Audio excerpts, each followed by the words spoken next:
queremos tão somente o cumprimento da lei. O Brasil é signatário do Pacto São José da Costa Rica, onde lá está dizendo que a escola não pode ensinar nada que atente contra a moral, a religião e a ética da família. A família precisa ser ouvida. E o que nós estamos querendo trabalhar no Brasil? Uma parceria de paz, uma parceria de verdade. Escola e família. A família sendo consultada quando precisar ser consultada, mas a família também não delegando suas responsabilidades. A família precisa estar consciente que ela tem dever e papel. E a escola tem dever e papel, cada um com a sua atribuição. É isso que a gente quer trabalhar no Brasil. A lei, tão somente a aplicabilidade da lei. Mas como se falar de temas polêmicos que fazem parte da educação na escola e estão dentro disso? De forma correta, obedecendo à especificidade das idades, com o professor preparado, como era muitos anos atrás, quando eu era criança. Tão somente preparar melhor o educador. Temos excelentes educadores prontos para fazer isso já em sala de aula, mas simplesmente nós queremos que as idades sejam respeitadas. O episódio de ontem, não sei se vocês acompanharam, as crianças tinham apenas 10 anos de idade e estavam aprendendo sobre sexo anal com 10 anos e os pais não ficaram confortáveis. Então, a família precisa ser ouvida nesse processo. Precisamos de falar de temas polêmicos da forma certa, usando o material correto e obedecendo à idade das crianças. E se alguma coisa estiver errada na avaliação dos senhores, o que vai acontecer? O que é errado? Para as câmeras, ministro, por favor. Nós já temos o conceito do que é bom, do que não é bom. O professor tem bom senso. Gente, por favor, não vamos, de forma alguma, instaurar uma guerra contra a escola. Sou educadora, a escola precisa ser valorizada, nossos educadores precisam ser respeitados e valorizados. Tudo que a gente quer é uma parceria de escola e família e é possível. É possível, e lembrando que os educadores precisam ser amados e respeitados nesse país. Ô ministra, mas como é que... A senhora falou como que vai funcionar esse canal de denúncia, assim? Os pais vão denunciar o quê? É via telefone? Será anunciado pelo Ministério da Educação. Então, como não é a minha pasta, eu vou me preservar no direito de não falar sobre a pasta da educação. Mas aí vocês estão aconselhando eles? Como fica esse diálogo com famílias em situação de vulnerabilidade? Crianças que têm famílias em situação de vulnerabilidade. Nós vamos proteger essas crianças também. Tem muita gente que fala, mas a criança que tem a família que não fala de assuntos polêmicos. O educador é suficientemente sábio para identificar qual é esta criança e a forma de conversar com essa criança. Não vamos subestimar a inteligência de nossos educadores. Vai ter algum tipo de formação para esses educadores? Eles já estão preparados, eles só vão receber material adequado. E vou dizer uma coisa, gente, isso é um clamor dos próprios educadores. Não é a ministra que está inventando nada. Os próprios educadores estão querendo ajuda. Os educadores podem sofrer algum tipo de sanção dependendo das denúncias que chegarem a esse canal? Como é que vai funcionar? Não, o Ministério da Educação e o nosso Ministério vai trabalhar no sentido de ajudar esse educador e não a punir esse educador. Que tipo de ajuda, ministra? O que a gente escuta muito quando a gente entra nesses debates com as pessoas favoráveis e contrárias ao ponto de vista da senhora, é que isso seria uma censura à educação. Por exemplo, se for falar de educação sexual para as crianças na escola, ensinar o que a gente aprendeu na escola, tipos de reprodução, enfim. Isso será proibido? Não, de que forma que eu quero só que eles falam em vocês... censura? Não é censura. Eu só quero que vocês me mostrem uma única pessoa nessa sala que é a favor do que aconteceu ontem. Se tiver uma pessoa aqui dizendo que concorda que uma criança de 10 anos aprenda o que é 69, boquete, fio terra, que são posições de sexo anal, se tem alguém aqui que concorda que isso tem que ser dito em sala de aula e a criança fazer uma redação sobre esse tema, eu retiro tudo que eu falei. Eu acho que não é tema para uma criança de 10 anos fazer uma redação e o professor colocar isso numa lousa. Gente, o que aconteceu ontem não foi o ministro e a ministra e os deputados que ficaram revoltados. Foram as famílias brasileiras que leram aquilo. E eu sou ministra da família e fui acionada pelas famílias brasileiras. Tudo que nós queremos, bom senso, Foi um episódio de um educador. Esse rapaz pode estar doente, perturbado, não está bem orientado. Foi um episódio isolado. O que nós queremos que episódios como esse não aconteçam mais. É possível falar sobre todos esses temas de uma forma didática, de uma forma educativa. Ministra, mas hoje repercutiu a história de um colégio adventista em Belém, que também colocou na prova, insistindo em usar o termo homossexualismo e não homossexualidade, e também fazendo questões sobre se seria uma opção a questão da orientação sexual de uma pessoa. E nesse sentido, sobre essa prova, a senhora não se posicionou ainda? Eu não li a prova, não vi nada sobre isso. Estou o dia inteiro muito envolvida com esses eventos incríveis aqui, não vi nada sobre isso. Ministra, mas a discussão de temas como esses, como por exemplo, a identidade de gênero, orientação sexual, isso pode ser passível de denúncias nesse canal? Gente, o que nós estamos falando são os absurdos que aconteceram como ontem. É isso que a escola não pode tolerar mais. E quer que eu diga para vocês? Da onde saiu aquela informação? Os próprios educadores de dentro da escola não se conformam. Então o que acontece? Vai ter educação sexual na escola? Vai! É preciso falar de aparelho reprodutivo? É preciso falar, inclusive, para empoderar a criança. A gente falando de uma forma didática. Deixa eu usar o meu exemplo. Nós estamos aqui, vamos falar do meu exemplo. Aos 6 anos de idade, quando eu fui barbaramente abusada, eu não sabia o que era aquilo. Eu não sabia se eu podia gritar, se eu podia berrar, se eu podia denunciar. Na minha cabecinha de uma menina que vivia num lar de plena fraternidade, amor e céu. Meus pais eram pastores, só falavam de amor para mim. Eu não sabia o que era aquilo.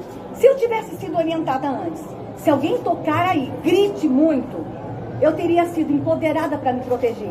Então nós entendemos que inclusive a educação sexual, da forma certa, ela pode ser aplicada para que a criança se proteja. Não existe aqui nenhum governo radical, opressor, que vai proibir falar desses temas. Obedecendo, repito, o material didático certo, a idade certa e a forma certa de falar com as crianças. No início a senhora acabou de falar que gostaria que voltasse a ser como era no seu tempo. Eu aprendi aos 6 anos de idade. No meu tempo, a criança não era obrigada a ir para a escola. As crianças iam para a escola aos 7 anos de idade. Eu tive o azar de aprender sobre isso apenas depois dos 7 anos de idade. Mas aprendi de que forma? Minha professora falou de biologia de uma forma muito didática comigo. Eu não fiquei nenhuma vez vermelha em sala de aula. Eu não tive acesso a um material como esse que eu vi ontem. Nem tampouco um pênis de borracha aos 8 anos de idade, como a gente já viu algumas cenas no Brasil. Tudo que a gente quer que seja obedecida, gente, a idade biológica da criança, a maturidade da criança. É só isso que o Brasil quer. Vamos obedecer à especificidade das idades e vamos conversar com a família. Vamos combinar com a família. É possível fazer isso? É possível, gente, escola e família caminhar junto? É um sonho, é possível. Sobre a família, eu conversei com mães LGBT ali e elas falaram que o seu governo e a senhora não respeita a diversidade. Eu queria que a senhora falasse sobre como o governo tem atuado nesse sentido de incluir essas famílias, respeitar a diversidade e a individualidade de cada um. Fala-se de uma forma genérica, mas ninguém mostra um único exemplo de violação de direito da comunidade LGBTI. Pelo contrário, nosso ministério, quando assumimos, nós tínhamos lá a diretoria de direitos LGBTI. A diretoria está intacta, com os mesmos servidores, fazendo as mesmas coisas. Vamos focar este ano num trabalho espetacular para a empregabilidade para a comunidade trans, como nunca foi feito. Tinha muito barulho no Brasil e poucas políticas públicas eficientes. Por exemplo, a comunidade LGBTI nas aldeias, como é que estão? Ninguém falava deles. A comunidade LGBTI lá da região ribeirinha, política pública chegou lá? Então nós estamos trabalhando esse tema de forma séria, com resultados. É só entrevistar a nossa diretora, que é uma trans, uma professora trans, uma pessoa extraordinária, um dos maiores cérebros que eu conheço no Brasil, está conosco nessa diretoria. Nenhum direito da comunidade foi violado. Eu reconheço, respeito, mas é claro, respeito, amo, e tem um segmento na comunidade LGBTI que eu tenho um amor espetacular e especial, que são as travestis, e trabalho com elas há muitos anos. Ministra, mudar um pouquinho o assunto aqui, ministra. As falas da senhora serem distorcidas quando saem na grande mídia. Como que a senhora lida com isso? Eu tento fazer dessas falas distorcidas limão e limonada. Quando a grande mídia riu de uma menina em cima de um pé de goiaba que estava chorando e querendo se matar. Riram, zombaram, não me perguntaram por que eu estava lá. Essa cena, obrigada à imprensa que distorceu, acabou nos dando a oportunidade de conversar com o Brasil que existe suicídio de criança no Brasil. Por conta disso, virou meta de 100 dias a gente estudar no Brasil uma proposta para prevenir o suicídio de crianças e adolescentes. Tento fazer isso. Do limão, uma grande limonada. E faço o seguinte, e convido a imprensa a me acompanhar no dia a dia, a estar comigo dentro do gabinete, a viver comigo e a olhar os números, os resultados e as entregas. Ministra, a senhora disse que ninguém perguntou. Perguntaram para a senhora já respondeu? Meses depois. Por que eu estava chorando? Já respondi. Estava chorando porque sou uma das milhões de crianças que foram abusadas na infância. Este é um país que, infelizmente, o abuso é de verdade. E quero dizer para vocês que o abuso sexual, a violência sexual não encerra no ato. Ela nos acompanha a vida inteira. Dizem os especialistas que 1 a cada 3 mulheres no Brasil pode ter sido abusada sexualmente. 1/3 das mulheres no Brasil pode ter sido vítima do abuso. E o abuso não destrói a menina, destrói também a mulher, não destrói só a menina. Mas eu queria falar sobre outras coisas. É exatamente isso que eu quero perguntar. Em razão dos últimos 30 anos de governo de esquerda do país, hoje a gente vive num país onde uma criança de 13, 14 anos pode ser pai ou mãe, mas não pode trabalhar. O governo Bolsonaro pretende aplicar essa política de adolescente pode fazer tudo, menos trabalhar, ou ele tem algum plano para mudar isso? A nossa lei da aprendizagem, ela é muito boa, mas ela precisa ser melhorada. Nós acreditamos que o trabalho, a aprendizagem, o jovem aprendiz, nós acreditamos nesse projeto e acreditamos que é uma arma arrebatadora para a gente tirar o menino do crime, da depressão, da ociosidade. Estamos melhorando a lei.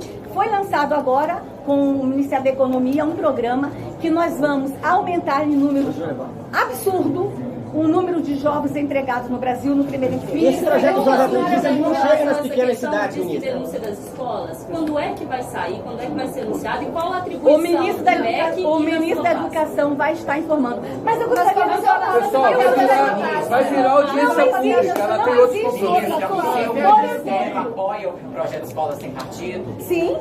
Não é só o nosso ministério, o governo como todo apoia o projeto Escola Sem Partido, onde as coisas ficam no seu devido lugar, o papel da escola, o papel da família. Gente, vamos falar da unidade qual vai ser o papel do seu ministério nessa questão que a senhora abriu a coletiva falando? Nós vamos dialogar com as famílias, nós vamos fortalecer as famílias, nós vamos conversar com as famílias, vamos participar desse processo. Vocês vão assessorar o MEC na criação desse disco de denúncia? E vamos ajudar o MEC nesse caso.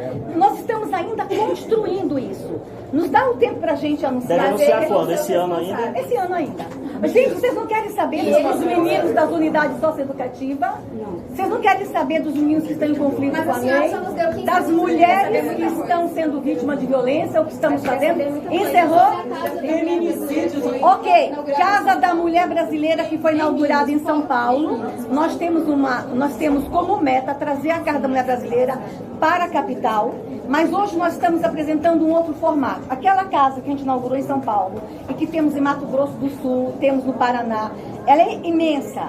Nós estamos apresentando para o Brasil formatos menores. Cidades menores poderão receber aquele equipamento que a gente considera poderoso no enfrentamento à violência contra a mulher. E aqui para Minas já estamos trabalhando a previsão de trazer para o próximo ano uma Casa da Mulher. Algum foi entregue, ministro? Oi? Algum foi entregue esses equipamentos ou ainda não? Nesse governo Bolsonaro, entregamos a de São Paulo e estamos concluindo outras obras. Mas que entendemos que precisamos ir especialmente para cidades de fronteiras, onde a gente tem ali o risco do tráfico de mulheres. Então nós diminuímos o formato, ainda vai existir o formato grande para aquelas cidades que querem o formato grande, mas nós vamos ter casas a partir, por exemplo, de R$800 mil. Aquela casa que foi entregue, ela custa em torno de 12, 15 mil reais. Milhões.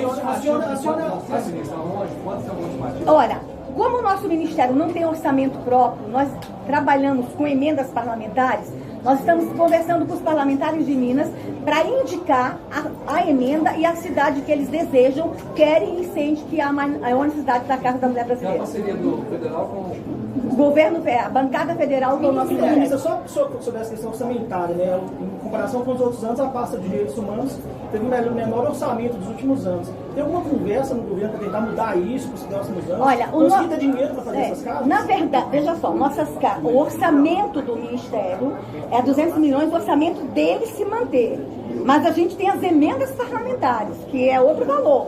Então, o nosso ministério ele não é um ministério de obras, de execução. Nós somos mais um ministério de articulação, um ministério de direitos. As pessoas não entendem. Ah, vocês executam. Executamos um ou outro projeto. E os nossos projetos que nós entregamos, eles são por emendas parlamentares. Por exemplo, gente, nós entregamos esse ano aqui em Minas 23 kits para conselhos tutelares. E vou entregar até o final do ano mais 10.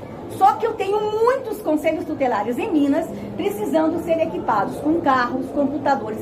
Eu ainda tenho conselheiros tutelares em Minas, pasmem, atendendo de bicicleta. Então nós estamos lutando para equipar todos os conselhos por meio de emendas parlamentares. Mas o presidente Bolsonaro, por exemplo, ele tem essa intenção de ajudar o Ministério a se equipar mais, passar a ver? Olha, deixa eu dizer para vocês, como tem? Como tem? Veja só, unidade socioeducativa. Uma unidade socioeducativa custa de 18 a 20 milhões de reais. Eu recebi o Brasil com um DER de 62 unidades. Os governos anteriores não investiram no sistema socioeducativo, nem no meio aberto, nem no preventivo e nem nas unidades fechadas. Aqui em Minas, vocês estão com um DER de 5 unidades. Nós vamos ter que entregar para vocês 5 unidades. Custa 18 milhões. Aonde eu vou arranjar dinheiro? O governo incluiu as unidades socioeducativas no PPI, no plano de investimento. É o único projeto social incluso no PPI, são as unidades socioeducativas. Eu preciso de 1 bilhão e 200 milhões para entregar 62 unidades.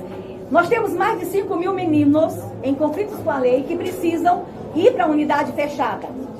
E eu preciso tirar esses meninos da rua para protegê-los. Se eles ficarem na rua, poderão morrer. Se ficarem na rua, poderão estar aí vítimas de facções. Eles precisam ser acolhidos e precisamos cuidar desses meninos.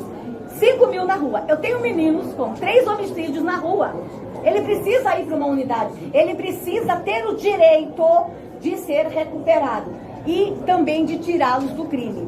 Onde encontrar esse dinheiro? Nossas unidades educativas foram absolvidas como parte do PPI. Prova que o governo Bolsonaro está muito preocupado com o nosso ministério. Ministra, a senhora prevenção à violência para essa turma, né, para esses meninos vulneráveis? Veja só, lá na escola, a violência, nós vamos trabalhar muito com a escola, com a família.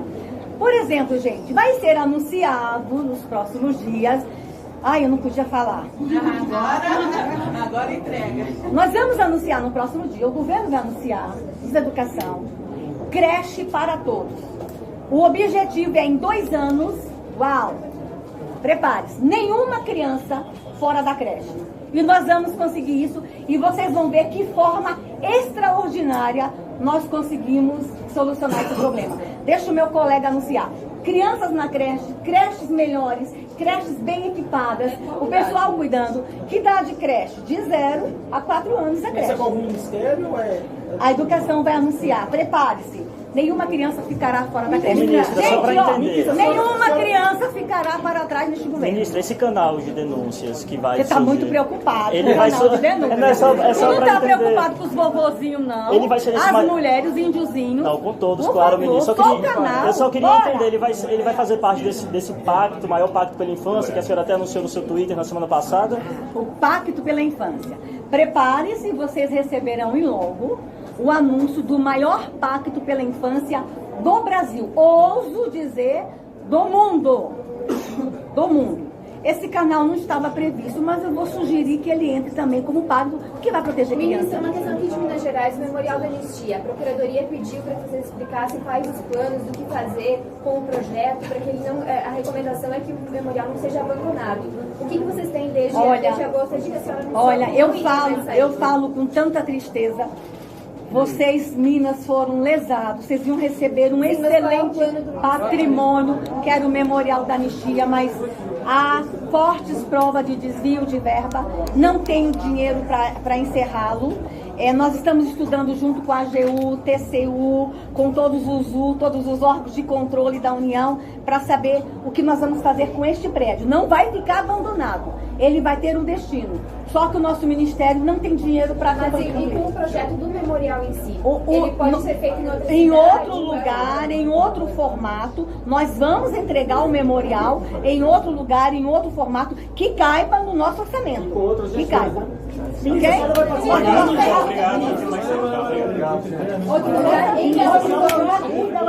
Se der, que se não der, em outro lugar. Vai depender se tiver terreno aqui, espaço aqui. Fora do estado, é possível que não seja em Minas. E a senhora vai participar do vídeo do Bolsonaro? Pretende fazer campanha? Esse desvio é desvio de verbas aonde? Desvio para... Vocês acompanharam a investigação? Sim. Já entrevistaram o delegado? Há coisas que ainda estão em segredo de justiça. Então eu tenho uma limitação para falar. Mas acreditem, foi feio o que fizeram. Desrespeitaram os anistiados do Brasil. Desrespeitaram esse público. O que fizeram com os anistiados foi uma vergonha. Infelizmente estourou na minha mão. Mas eu vou respeitar os anistiados. Eles terão o memorial dele. Não neste valor aí, porque nós não temos dinheiro. Nós estamos priorizando a criança que faz. O Ministério era contra o projeto em si. Inclusive criticava o uso da palavra anistia, retomava a raiz grega e tudo mais, né? Veja só o que aconteceu. Usaram essa história de anistia, usaram e não deram as respostas. A comissão de anistia, gente, ela tem um período para poder analisar aqueles requerimentos. Essa comissão se prorrogou. Nós temos, eu vou analisar agora. Mas falando do memorial, ministro. Mas por que a justificativa? Eu vou analisar agora requerimentos que chegaram na comissão do ano de 2001, aonde esse povo estava que não analisaram esses requerimentos. Idosos morreram esperando esse dinheiro e os requerimentos deles não foram analisados. Então ficava se falando de anistia, se falando de memorial e respostas não eram dadas. Este governo vai dar resposta. Nós vamos respeitar os anistiados. E o que significa a palavra anistia? Esquecimento. A palavra anistia significa reconciliação. A palavra anistia significa povos unidos. Então é isso que a gente vai fazer. Nós vamos entregar as respostas e nós vamos viver felizes nessa nação. Passado ficou lá atrás. Vamos aprender as lições do passado, mas vamos caminhar. Não vamos mais viver de esquerda. Eu não fui convidada ainda. Mas se for convidada, você vai Não sei, vou pensar.